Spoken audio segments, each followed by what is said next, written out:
Hello everyone. Well, it's been about a year since I first played Mario and Sonic at the 2020 Olympic Games. A lot of things have happened since then. Like, for example, we learned that the 2020 Olympic Games were not to be held in 2020.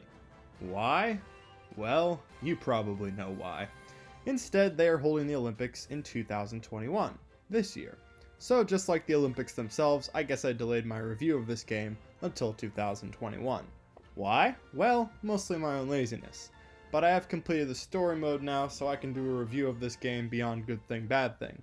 And I'm also going to try to style my review in a little bit less of an organized way, a little bit more free-form, so here goes.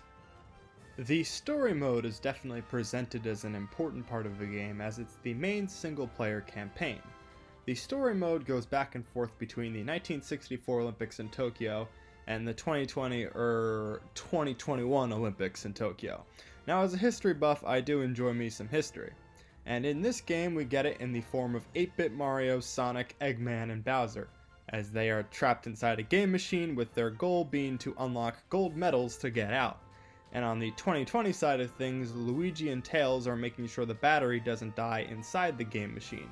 Because if it does, then everyone inside the game dies. Dun dun dun! Okay, yeah, that's the plot.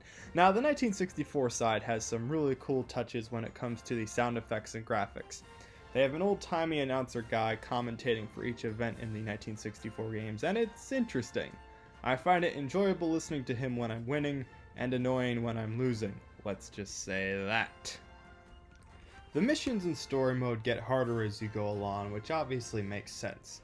At first they took me just 1 or 2 tries, even though the controls would usually be all new to me, as I obviously was playing new games.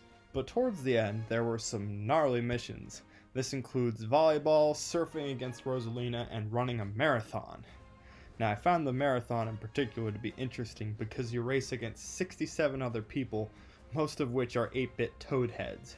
Couldn't they have come up with more creative characters?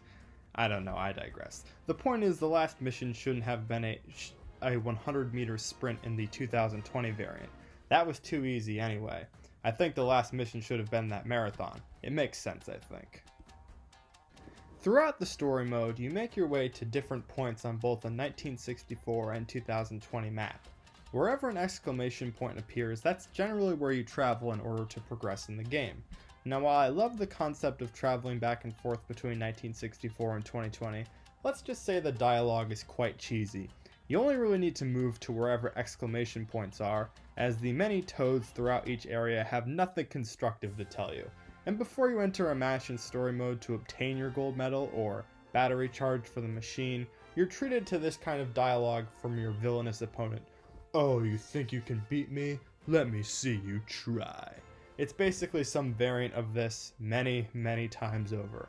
I honestly think the story mode, even though it was a story mode, was too dialogue centric. I think it would have been a lot cooler if they let us explore each area a little bit more. But what was cool was you can collect fun factoids in both the 1964 and 2020 variants. Now I'll know stuff for when I'm on Jeopardy! Who am I kidding? I'm not smart enough for that show. So my overall thought on story mode is this. The idea of alternating between 1964 and 2020 was quite unique in my opinion, and it added something worthwhile. I just wish the dialogue could have been less painful, as other game reviewers generally agree it just went on too long, and it was not creatively written whatsoever. But the minigames themselves are what's actually cool. Just playing them by yourself and trying to get a high score is fun, and a couple I've gotten into in particular have been equestrian and archery. Equestrian because you look quite regal in your horse riding uniform, and archery because, well, it brings back Wii Sports Resort nostalgia. And after you go through the slog of story mode, you do have plenty of other cool games in the game room unlocked. These are generally games where you try to get a best time or a high score, and if I play more of this game, that's probably where I'll go. Another area this game lacks is in multiplayer. Unlike in, let's say, Mario Kart, you can't just pick a playlist of events, like a cup. Instead, you have to pick one game at a time, which can be frustrating if you want to move quickly between events. I remember back in early 2020 when I first played this game, I tried multiple times to match up with someone to play online, and I couldn't, which makes me think that in 2021, when people are probably playing the game less, that it would be even harder to find a match online. And that makes me think that perhaps this game just didn't sell well enough.